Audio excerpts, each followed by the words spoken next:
On behalf of the National Council and all Jamaati institutions, welcome to this evening's In Conversation with Gary Otte, which is being moderated by Nazia Natu.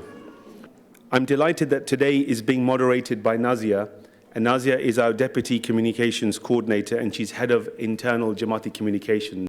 And Gary, we're absolutely delighted that you joined us here in the UK. Really short introduction to Gary. Gary has been Hazrat Imam's principal photographer since 1986, and over the last 30 years has photographed Hazrat Imam's official functions as well as personal and family events. Through his lens, he has recorded the institutions and programs of the Aga Khan Development Network and our community. He has visited 48 countries, over 240 visits. I'm jealous of your air mile collection. And has captured the cultures and landscapes that he found there. Gary was the principal editor, photo editor at Hazrat Imam Secretariat at Eglamoor, and spent many years developing the Eglamoor Digital Photography Archive, which stores new images as well as the best of historic images dating back to 1936. The book, Depth of Field Through the Lens, was Gary's brainchild, a stunning collection of images recording our Imam's life and work, a visual biography. And if you will, it includes many photos that have never been published. I welcome Gary to this evening. Thank you very much.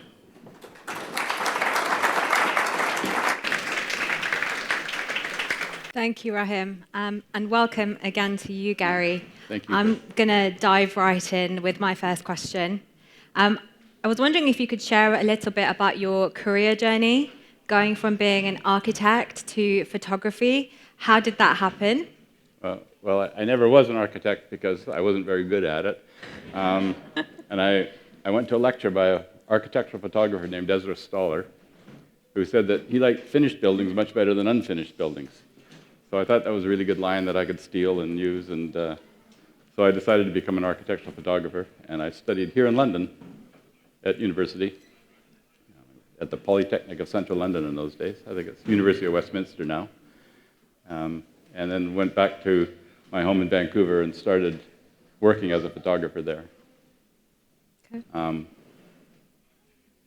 Well, one of my clients as an architectural photographer was Bruno Freschi, who was the architect who did the Jamat Khana in Burnaby, the Burnaby Ismaili Center Jamat Khana. I photographed the building for him, and then a few months later, Eglamoor wanted to do a book of this building, so they sent someone out to interview 3 photographers, and they hired me, I think just because I'd photographed the building once before.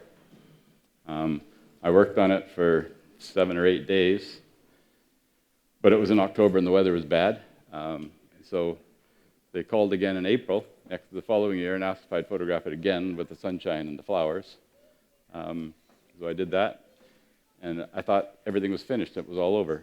However, in August that year, the Prime Minister of Canada came out to Burnaby to open the Jamat Khana with Hazrat Imam, His Highness, and they asked if I would cover the opening ceremony, which wasn't my line of work at all. I had to rent cameras to do it because my cameras were big ones that you put the dark cloth over your head and put a plate in and pull the plate out. But I did the opening and obviously did an okay job because nobody complained. And again figured that that was the end of it. But then I got a call a couple months later saying would I go and do the same thing at the opening of the Aga Khan University in Karachi. And then I had to do the Aga Khan Award for Architecture in Morocco, and I've been doing it ever. That was 1985, and I've been doing it ever since. Wow.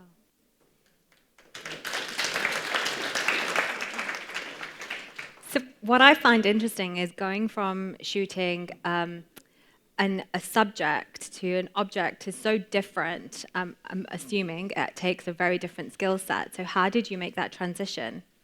It is really different. It was really hard at first because with photographing architecture, for sure, nothing moves, and you can pick your time, and you can go there when it's the best time to do it and find the perfect angle. With the kind of work I've been doing since, you have no control over anything. You don't know what's going to happen, and when it does happen, you have no way of knowing what you should be doing. So very quickly, you have to learn what's going on here, and where do I have to be to capture it, and you have to make sure that you get into that position. The other thing you have to be able to do is you can't think about anything technical anymore, because normally when you work, you could set everything exactly the way you want it, but you just don't have time. You have a fraction of a second to get a picture, and you have to be prepared, and the technical things have to be completely out of your mind, because you can't think about anything technical when you're trying to see what's going on and get a picture. That was the big, I guess the other big difference in things like large opening ceremonies is that you're rubbing elbows with 200 other photographers and pushing and shoving, which you never have to do photographing objects. And I guess a question that I'm sure many people in the audience are really interested to know is, when and how did you meet Hazri Imam? Well, actually, I never was introduced to him. I just would be taking his photograph as he was looking at me and I was looking at him, but we never actually were formally introduced. Really? It was, as a photographer, you don't ever want to draw attention to yourself. You want to you don't want to be noticed at all. You want to look like wallpaper and be very quiet. And I'm big, so I'm quite noticeable, but you'll see when you see the photographs that never is anybody looking at me in a photograph, because, and that was the same way with His Highness. When meeting him, I just tried to be very calm and cool in the background and not draw attention to myself. So then how did you become his personal photographer? Well, over the years, obviously he didn't mind me being around, so it was, he was very patient with me. And then I just went to, if they needed a photographer, I was the one they used. And that, after about 3 or 4 years, that was all I was doing. And Rahim alluded to the fact that you've traveled 48 countries. It's an amazing achievement. And I'm sure during that time as well that you've seen and experienced a number of Aga Khan Development Network projects as well. Are there any that really resonated with you that you'd like to share? Well, the Aga Khan University in Karachi is one of my favorite places in the world. I've been there I used to go there almost every year for a month and take pictures in every corner of it. And I know every single hallway and every single room in that place. So I think that's kind of my favorite. The other thing, of course, with my architecture background and photography, the Aga Khan Cluster Culture and the Aga Khan Award for Architecture is kind of where I feel most at home. And it's also enabled me to keep on doing architectural photography, because I photograph the Historic Cities program, and also I photograph all the Jamat Khanas too, which is... Do you have a favorite? Well, the one in Burnaby I really like, just because it's a very wonderful building. This one's very nice the way it sits on its little corner, little triangle of land. I like that. But the one that's most impressive, I think, is Dubai, because who builds buildings out of great big stones anymore? It's the fact that there's even people around who can design a building like that, I think, is really amazing. That's great. So I think moving on to the book, Depth of Field. After 64 years of imamate, why did you decide to choose to publish this book now? Well, there needed to be a book done. My office at Eaglemont is in the basement, in the archive, and I'm surrounded by 300,000 photographs. I counted them all.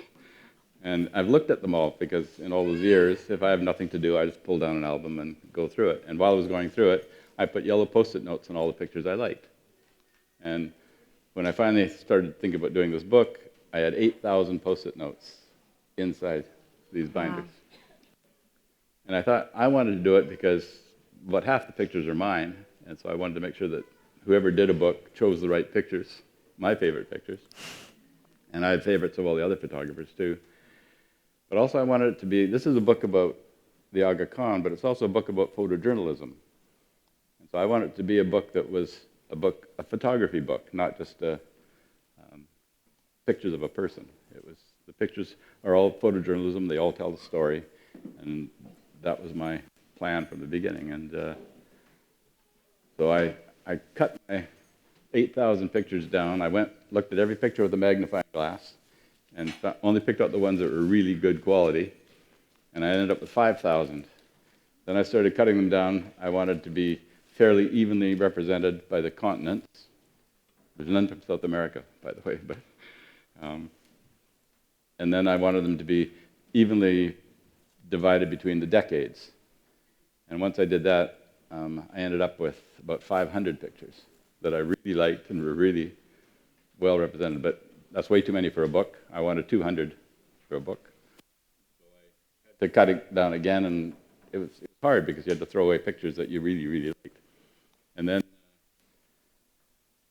I picked out 220 and gave them to His Highness to look at because I thought he would reject maybe 10% of them and leave me with the 200 that I wanted. But he didn't, and so there's 220 pictures in the book.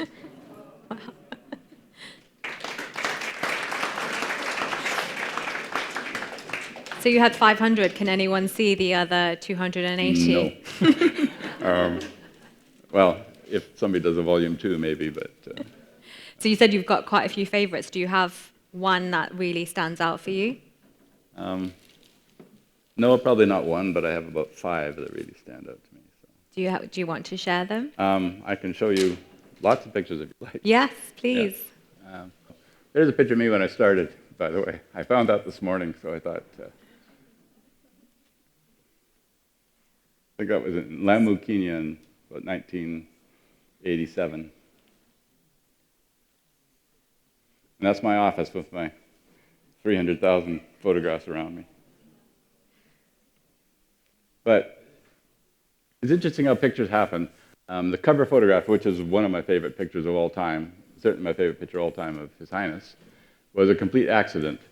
Okay, these are the 2 I took of His Highness that day. This one and that one.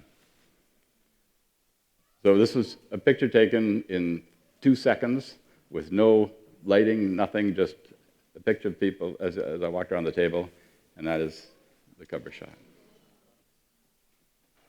One of the jobs a photographer has is when there's a meeting, His Highness wants to have a headshot of every single person sitting at the table. So I have 1 minute at the beginning of a meeting to run around the table and take a headshot of everybody. And this is days of film, and there was 18 people at that table, and I had 36 frames on my camera, so I took 2 headshots of each person. It's a lot of writing, and I wanted some pictures to go with the writing, and the pictures don't have captions, so the picture had to be strong and stand out all for itself. And this one I just loved because the little girl was pinning a flower on his lapel, and he's taking it very seriously. The next one was a picture taken just during a meeting in India, and it stands out really well too and doesn't need a caption. This one was in Italy in 1963, I think, 64. Once again, he's hard at work, and the picture doesn't need a caption.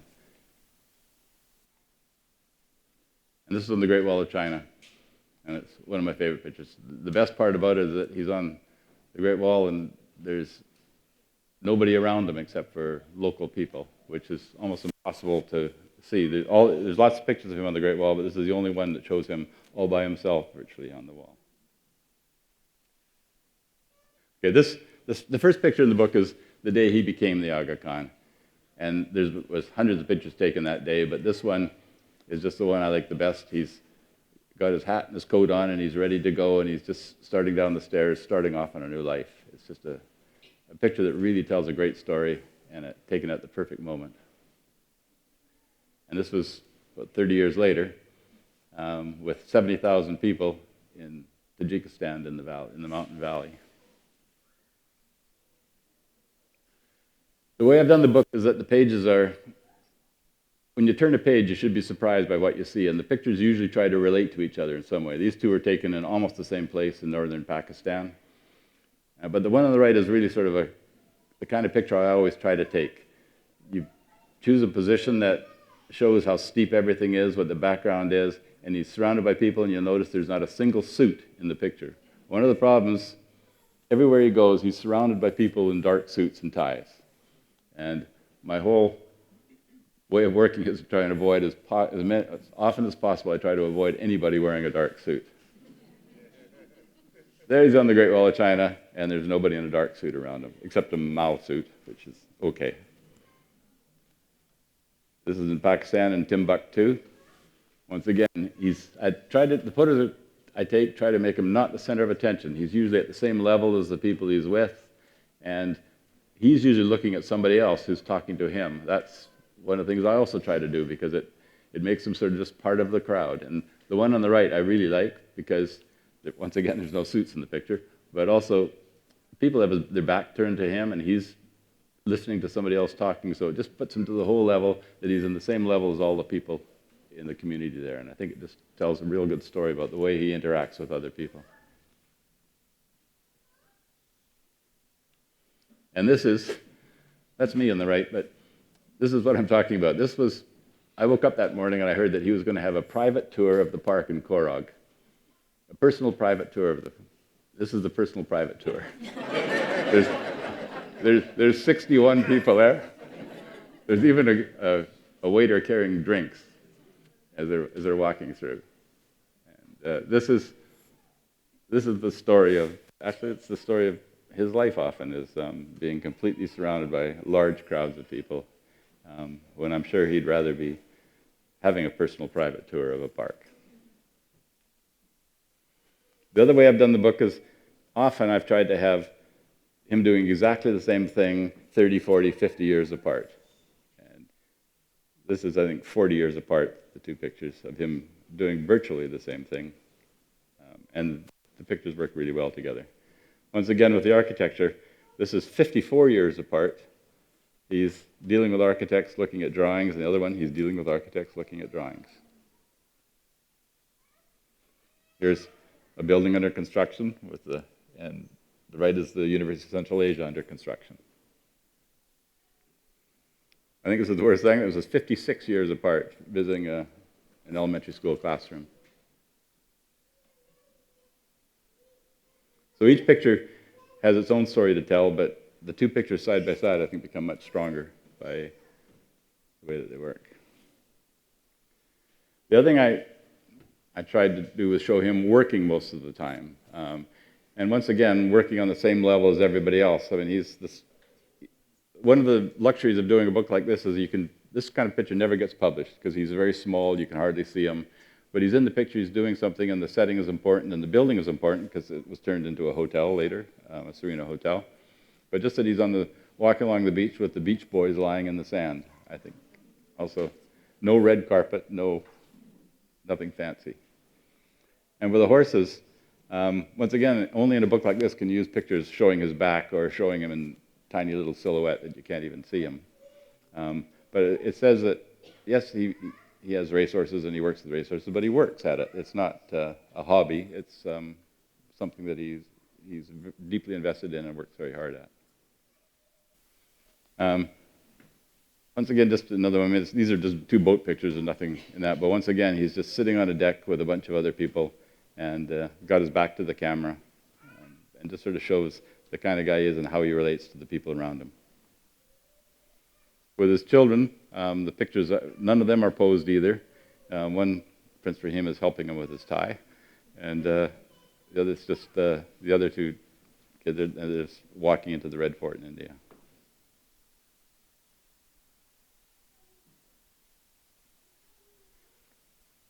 And again, that's Prince Hussein and Prince Ali Muhammad. But in every case, they're working and they're not in any kind of special situation.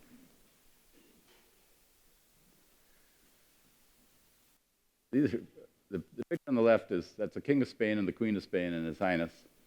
I saw this baby way back in the receiving line on this man's back, so I pushed my way up and got up to the front because I knew in a while he would be coming. And sure enough, he came up because I thought, this is the picture. The baby in the picture is what's important here. So it's one of those. That's an important thing if you're photographers can tell when something very interesting is going to happen. Just make sure you're standing in the right spot when it finally does happen. With the picture with the Queen, that was in 2017 or 18. There's lots of photographs we took of the two of them standing posing for pictures, but this one with her sort of going through a receiving line of his children was kind of an interesting way of looking at the Queen, that she was not the center of attention. She was going through a receiving line like everybody else. But we did take lots of pictures like this too, but I think the one shows her just as well, but it sort of tells a whole story as to what was going on. Same with the President of France. You could have a picture of the two people shaking hands, but the one on the right, it shows the two people shaking hands, but you've got the motorcade, you've got the chauffeurs, you've got the servant, you've got the marching band, and outside the gate you've got people in the crowd on the street waiting for him to leave. So the picture has a whole story being told in that one photograph. Much better than just a handshake with a president.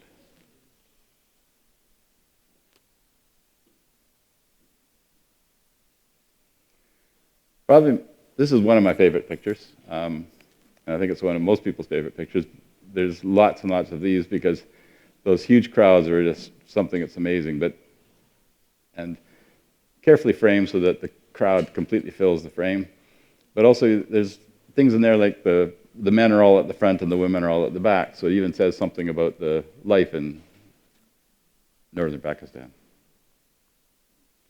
And that was Syria. 100,000 people in Syria that day. And that's one of the only red carpet pictures in the book too. Here he is giving a speech to a crowd of people, and here he is giving a speech to another crowd of people.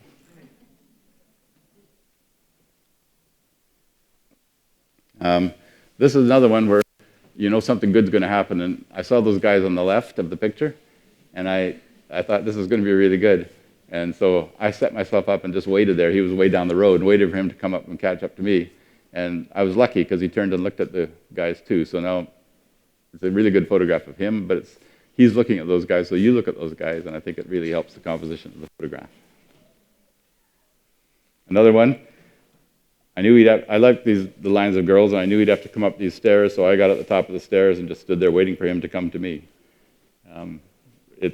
That's a real good trick in photography, is to don't ignore anything where the picture isn't going to be good and find out where the picture is going to be really good and get there and wait for it to happen.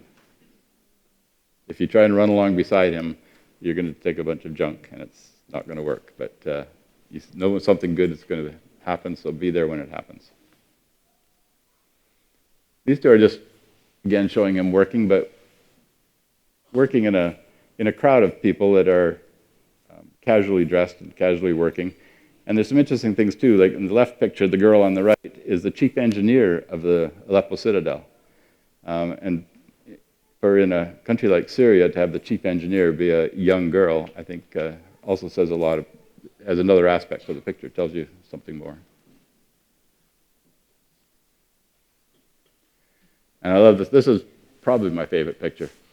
He's visiting a construction site, but there's no red carpet, there's no flowers put down for him to walk past. He's jumping over a puddle and walking through a puddle to look at the site. So whatever he does, he takes it very seriously and does whatever's necessary to see what he wants to see. These two I chose because at the right one, he's got his hand on the shoulder of a little Chinese boy, and on the left one, he's got his hand on the shoulder of the president of Burkina Faso. So he doesn't care if you're an 8-year-old boy or a president of a country, he treats you exactly the same.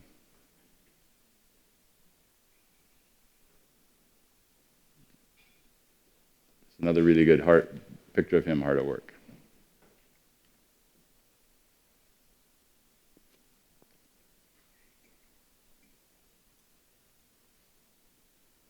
And even the photographs of him working at his desk or working at a table, were all taken with him not looking at the camera, with him just doing his job.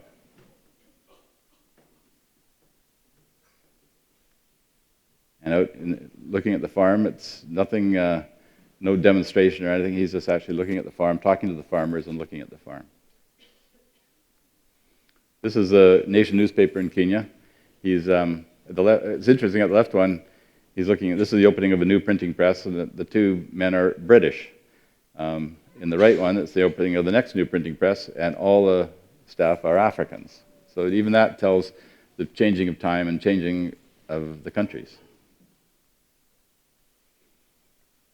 I've just been through this, getting the microphone stuck on my ear.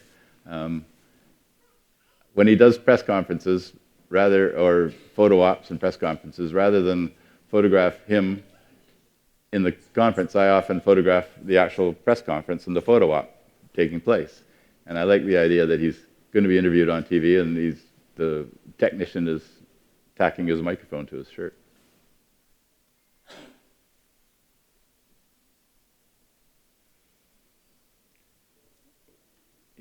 Architecture is one of his major loves, and he works closely with the architects, has lots to say and lots of decisions. He makes lots of decisions for them, and these were both, left one's at AKU in Pakistan, and the right one is in Zanzibar, dealing with the landscape architects. But are very hands-on, dealing with them, looking at the plans and making his suggestions.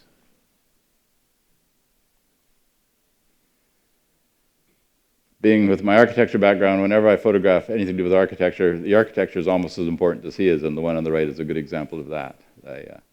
He was visiting, that was in Samarkand, and the architecture there is incredible. I want to make sure that any picture of him also showed the incredible architecture of Samarkand.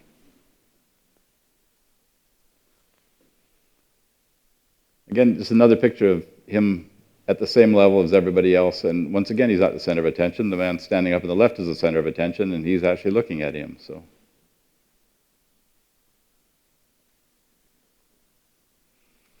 this is the Aga kind of word for architecture. The first one in 1983 is being given to an elderly man with a hat and a beard, and in 2000, I can't remember what year that. I can't read it from here. 16. He's giving it to a young girl. So we're showing the continuation of the Aga kind of word for architecture, but how things have changed over the last 20, 30 years. I just love this. The facial expression is exactly the same, many, many years apart, looking carefully at Islamic art. And just two really great photographs taken of just him in sort of family action.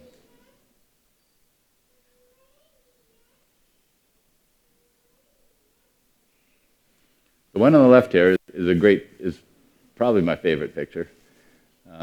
Everybody in the bottom is walking on the path going that way, and he jumped up on the wall and came back this way. I saw that happen and I had to jump up really fast myself to get up on the wall with him and take the picture and then get off the wall before he ran over me. But I just love the idea of everybody going one way on a path and he comes the other way on a wall. And the one on the right I like too, because that's in the streets of Cairo, and he was having a meeting with architects, and I made sure that there was laundry in the picture, just to sort of show that he actually was in that part of Cairo. So these are the only posed pictures in the book. I had a really good picture of the grandfather with the two grandsons, so I went and got a picture of a grandfather with two grandsons and put it on the right.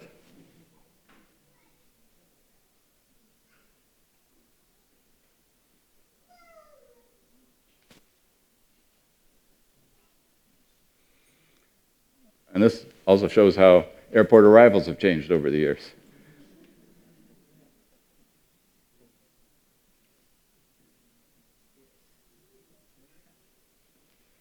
A couple of people you might know.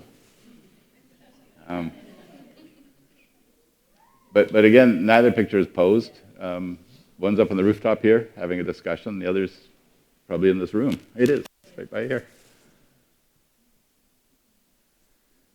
And then that was just a couple of princes. One's now a king, but the other one is a prince, probably soon to be a king. But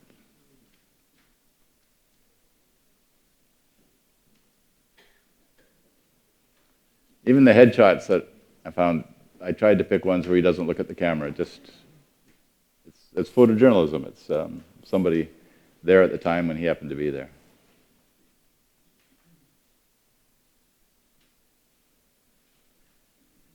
Another two is the backgrounds, everything completely different, the era completely different. The only thing that's the same is the hat.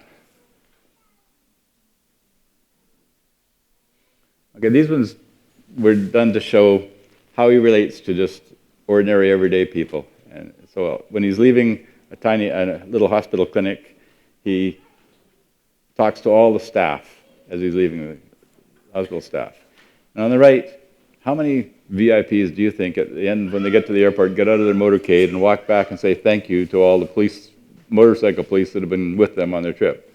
I think none do that, except for His Highness. And he always does that. He always goes back to make sure he thanks the police that have been traveling with him. The one on the left is a girl at AKU at graduation.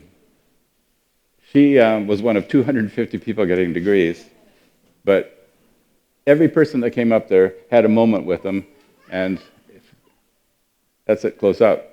He looks as happy about getting the degree as she does. I mean, this is like a real moment between the two people, and to do that 250 times, this sort of shows the appreciation and care you have for other people.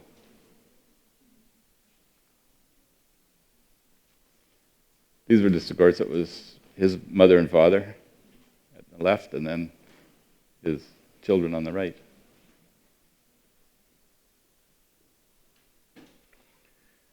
And again, you had a father with his two sons, and there you've got a father with his son and his granddaughter having brunch.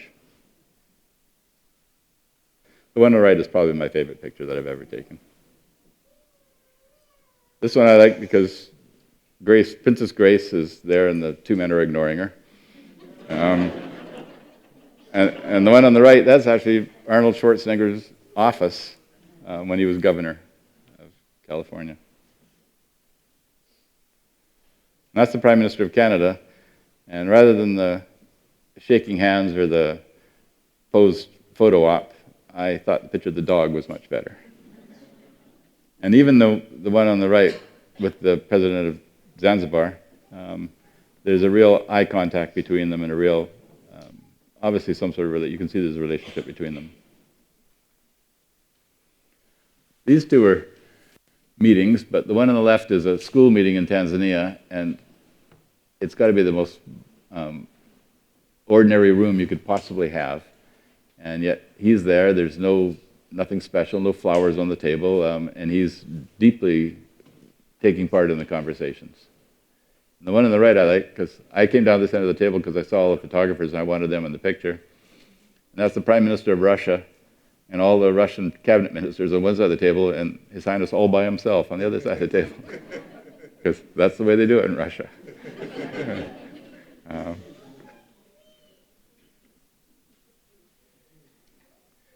And the last picture in the book, I really like this one too, but it shows that you can take a really good picture of the Aga Khan when he's not even in the picture, or when you can't see him in the picture. Okay, those are my favorite pictures, by the way.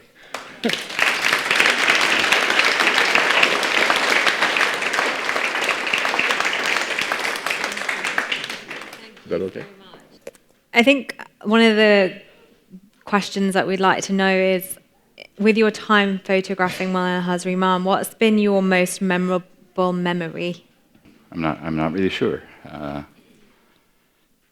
mean, photographing him was. I think the first trip we did to Central Asia in 1995, we had these massive crowds that some of them had been there for 2 days, sitting in a river valley, like this one, for instance. And they've traveled for long, long ways, many days to get there, and then sat for a couple days so they had a good spot. And then the helicopter comes down and he speaks to them for 45 minutes, and then he leaves. And just the feeling that came from the crowd was just unbelievable. And you couldn't help but be moved by it. And we would do this 3 times a day in 3 different places. And it was just overwhelming, actually, for someone like me who could never imagine that. Yeah. Anyway. Speaking of which, my favorite favorite photo in the book is the Tajikistan-Afghanistan photo, which is a double-page spread with the river. Some of you may have seen it. First of all, how did you even take that photo? That the people are so close but yet so far away. And what emotion did you feel taking that photo? Well, actually, it wasn't that emotional because they were so far away. It wasn't like it was more emotional when you were actually in with the people themselves, but they were a long way away. But I don't. Do you know that picture they're talking about? There was 15,000 people walked through the mountains to sit on the riverbank in Afghanistan, and he wasn't able to go to Afghanistan at that time, so he was in Tajikistan on the other side of the river talking to them. It's a fabulous photograph, but it's not. I don't show it often because it needs a detailed caption to know what's going on. In fact, when you look at the picture, you can't even tell that those are people. It looks like stuff on the riverbank, but no, it was. But it was actually, it wasn't that emotional because they were a long way away. What was emotional was just the idea that these people were, they'd walked to the spot where nobody lived and sat on this riverbank and waited for him to come. Wow, amazing. And during your 30 plus years as a photographer, what's been your highlight? I think northern Pakistan has been the most spectacular. It's the most spectacular place I've ever seen, and taking pictures there is just fabulous. So Yeah. it's difficult. It's a difficult place to work, but it's just a fabulous place to see, and to have a chance to go there and photograph there is really amazing. And what does the book represent to you as a professional photographer? Well, mine are only half the pictures. The other half are taken by 50 different photographers. But they're my favorite photographs of those 50 different photographers. So it's just, I don't know, it's a collection of really good photography and of a very impressive subject. So you've got a fabulous subject, and then you've got fabulous photographs of this fabulous subject. And that was what I still love looking at the book myself. Yeah, same. And I've looked at it 1,000 times. But, what advice would you give to any budding photographers out there? the most important thing is to take pictures very quickly. Especially with this kind of things, if you arrive somewhere and you're only going to be there for 1 hour, you can't spend 15 minutes deciding what to do. You have to start taking pictures immediately. And then while you're taking pictures, some things work and some things don't. And pretty soon you can tell what works and what doesn't work, and just keep on doing the things that have worked. The big problem I see with photographers, they'll arrive at a place like this, for example, and they'll try and choose the best spot and the best angle, and they'll try and figure out what the sun is. And the first thing they should do when they get out of the car or the plane or the helicopter, wherever you are, first thing you should do is start taking pictures. And then pretty soon you'll see what's working and what isn't, and then just continue to do the stuff that works really well. Your camera position is the most important thing. That should be the thing you should spend the most time worrying about, is where you're standing. You go into a situation, you see what's going on here, and where should I be to photograph that situation. You should practice with your camera all the time so that you don't have to think about the technical stuff in it. You don't have to think about the F numbers and the shutter speeds and so on. That should just be automatic, and you can just do that just by wandering around taking pictures all the time. You should never have to think about the technical things, because as soon as you start thinking about the technical things, you're going to miss whatever you really should be getting. And you see a lot of photographers are looking down at their cameras when the good stuff is happening, because they have to think about things. If you can, for instance, if you're taking photographs in a place like this where the sun's shining in a clear blue sky, then once you've figured out how to take a picture in that spot, as long as you stay in the same spot, you don't have to do any more fiddling with your apparatus, because it stays the same. Everything stays the same. But you'll see people constantly playing with their cameras when there's really no need to do that. So I think that's the main thing, is that take lots of pictures, start taking them right away, and get so good with your camera that it's all second nature. You don't need to, you can think about where you should be standing and taking the picture rather than how to make the picture turn out. Amazing, thank you. Before I open out the questions from the audience, I have one more. What's next for you? Not much, actually. I'm going to do a few more of these kind of things with the book. We've got some to do in North America, probably. But I'll still take photographs, because photographers will do that forever. I went to my niece's daughter's wedding, and they didn't ask me to take pictures because they said they wanted me to enjoy myself. But they said, well, obviously, this is how he enjoys himself. So, I'll note that for when I get married. Any questions from the audience? We have one here, Farah.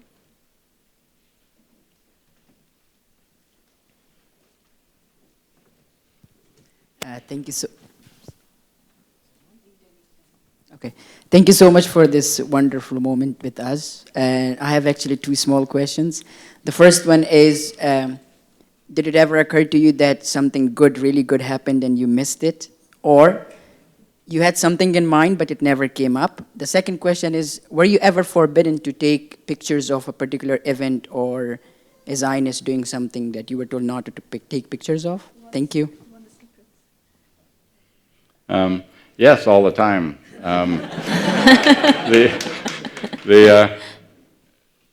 You make a choice. If something is going on up on the stage, you can either stand there or you can stand there. You can't stand there, and if you choose the wrong side, you don't get what you. And often, if you choose the wrong side, you can't change places. So that happens all the time. Other times, if you ever go in a motorcade, they always put the photographers at the last car on a motorcade, which means when it stops, you have 7 cars to run past before you get to the car where they're actually going to climb out and shake hands. And you miss that all the time. So I very quickly learned to ride in the protocol car at the front, talk my way into it, and then you were in front of the VIP car, and 1 car in front of the VIP car. But it took me about a year to learn to do that, or get the nerve. So often you miss things that way, but often it's just you've just chosen the wrong spot. And what was the other question? Forbidden? Like, were you ever forbidden to take pictures of particular events? I photographed Didars and Darbars outdoors, but I've never done one in a Jamat Khana because I'm not allowed to. I don't want to make anybody feel uncomfortable by being there. But I've done lots of all the outdoor ones, but no, I've never taken one in a Jamat Khana. Any other questions? Think one here.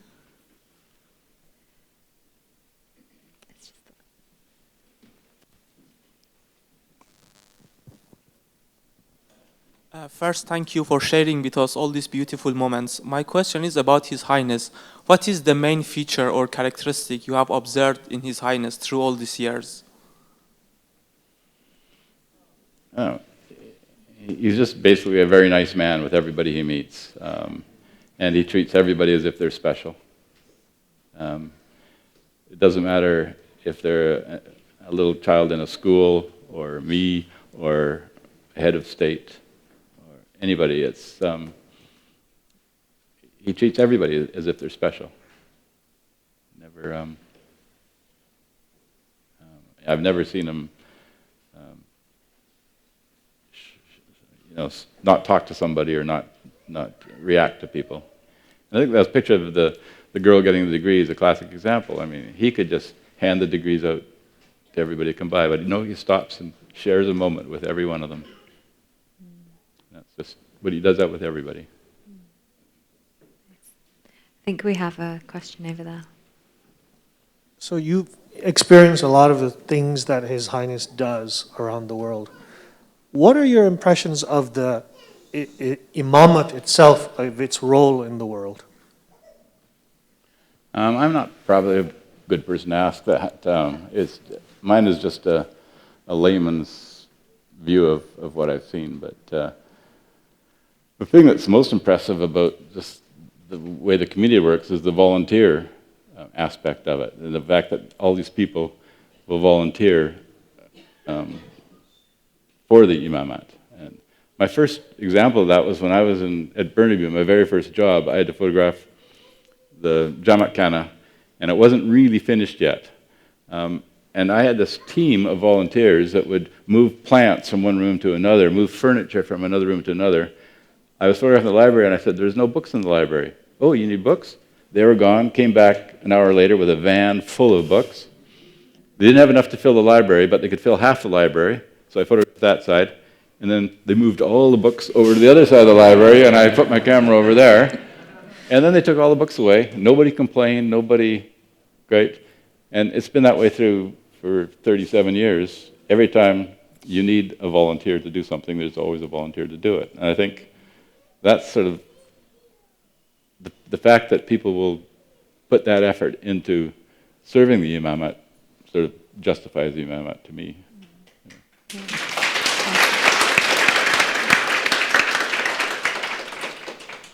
Any other questions? One there. You alluded to, and we know that His Highness is a very hands-on person. Did he have any involvement in this book, or did he choose any pictures or reject any pictures?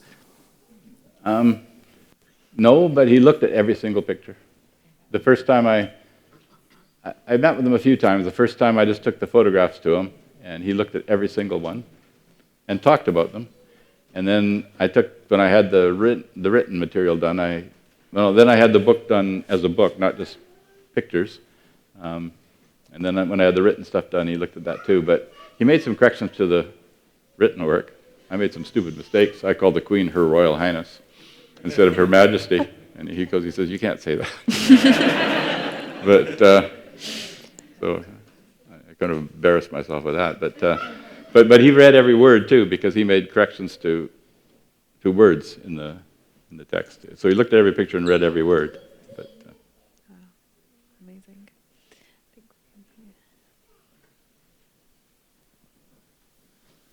You talked about how difficult it was to short this about 200 pages, 200 photos out of 300,000. So are we going to see another volume of this book anytime? I don't know. It was an awful lot of work. But, it could be. I think they're going to do I think they're doing a book of His Highness's speeches. So I've heard. And they asked my advice for the photographs, and I said, you should do a picture. Every picture should be a picture of him giving a speech. Just like the two that I had in there from Africa and from the Canadian Houses of Parliament. I said, if you're doing a book of speeches, every picture should be with a microphone in it somewhere. So I'm working on that, choosing 100 really good microphone pictures right now. Yeah, I could. We've actually found some new pictures too that nobody's seen before. So we found them in an attic somewhere. So it's possible, but I'm not sure. I wouldn't want to do one exactly the same. We'd have to figure out a whole new way to approach it, I think. We can't just do volume 2.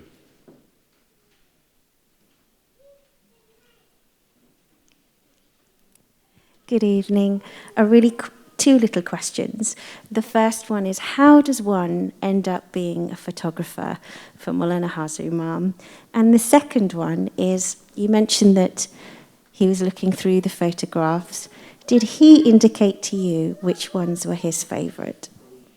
No, nobody did indicate the ones he liked, for sure. And I think I said how I became was I was just at the right place at the right time when they needed a photographer.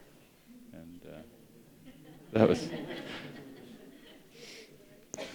Do you remember any of the ones that were his favorite? No, not really. I just know that he liked... the ones he liked the best were ones that showed the people he met and the places he'd been. And he really liked the ones showing his relationship with the Jamaat. Better than pictures of himself. He liked pictures of people he met and places he'd been.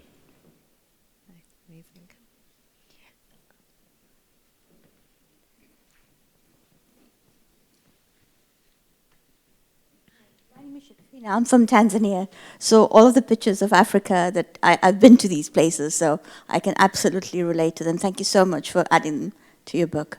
My question to you is, all these archives of all these pictures, have you digitalized them?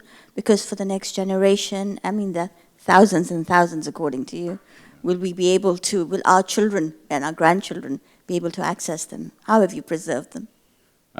Yes, we have digitized, but not everyone, because 90% of them are junk, no doubt about it. Well, in fact, with film, when you load film in your camera, you shoot off 2 frames to get the film out. So I've got, every roll of film I took has got a picture of my shoes for the first 2 frames.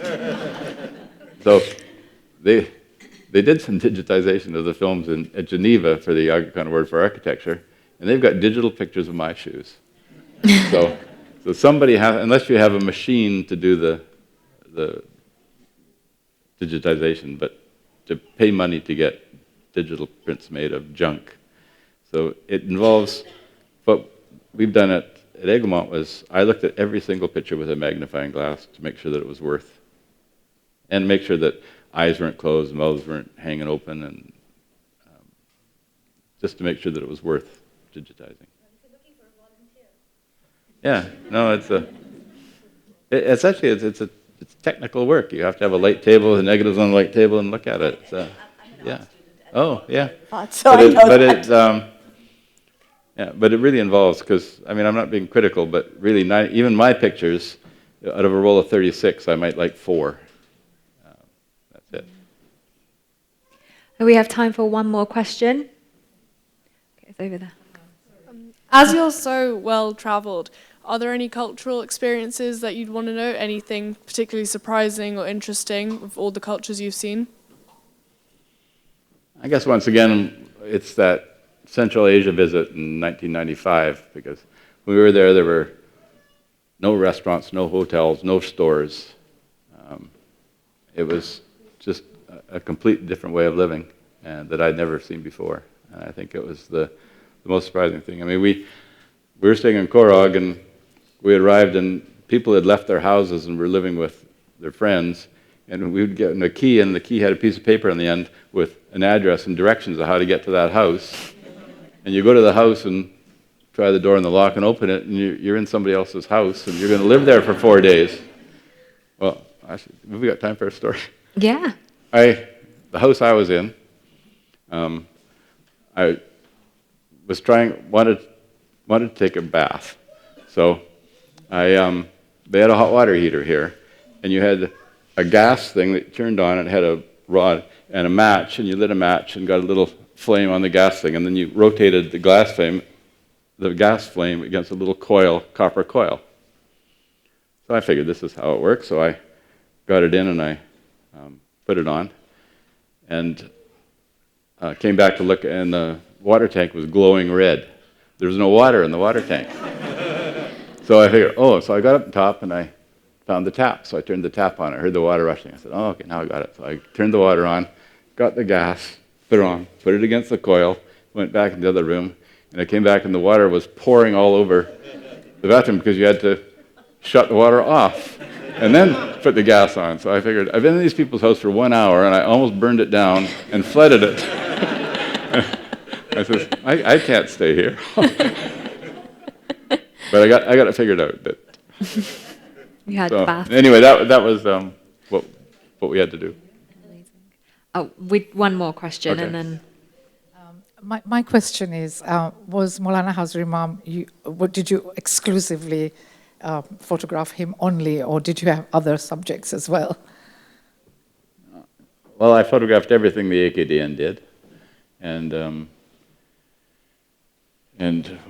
with him, I photographed I photographed everybody he met with too. So. Okay. Last one. Oh, there's 2 more. Sorry. Sorry, hi, good evening. It will be the last 2, I promise. Yeah. So my name is Hasib. My name is Hasib. So what I've noticed is that on one side of pictures, there is imagination. On other side, there are stories. So your pictures are doing good, well balanced. Going forward, what was the idea or thought behind the title of this book? What was the imagination?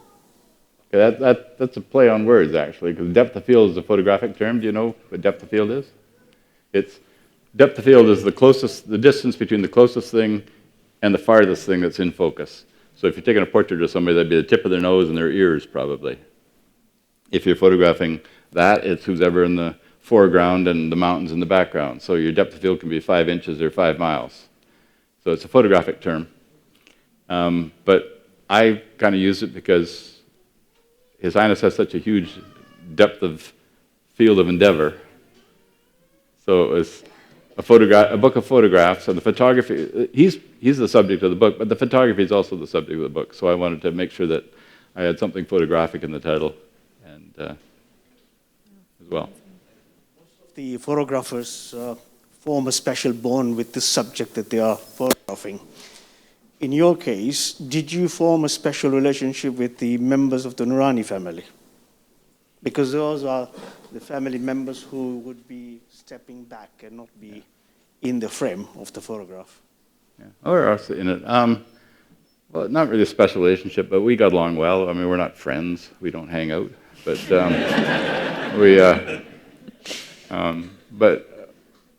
we always got along well. And this book, I showed all the pictures to them as I was producing it as well. And actually got some good advice from them on things that I shouldn't put in the book and things that I should. Before I invite Rahim to wrap up, I just want to say thank you so much for joining us today, and thank you for this incredible book. I'm speaking on behalf of everybody in the audience. Thank you.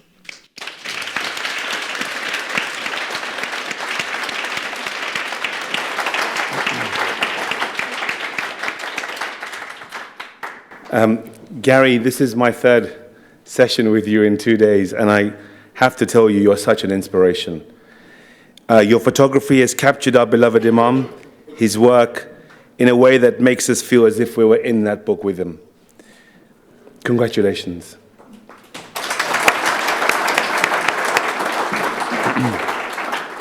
Thank you, Nazia, for taking us on the journey of the conversation.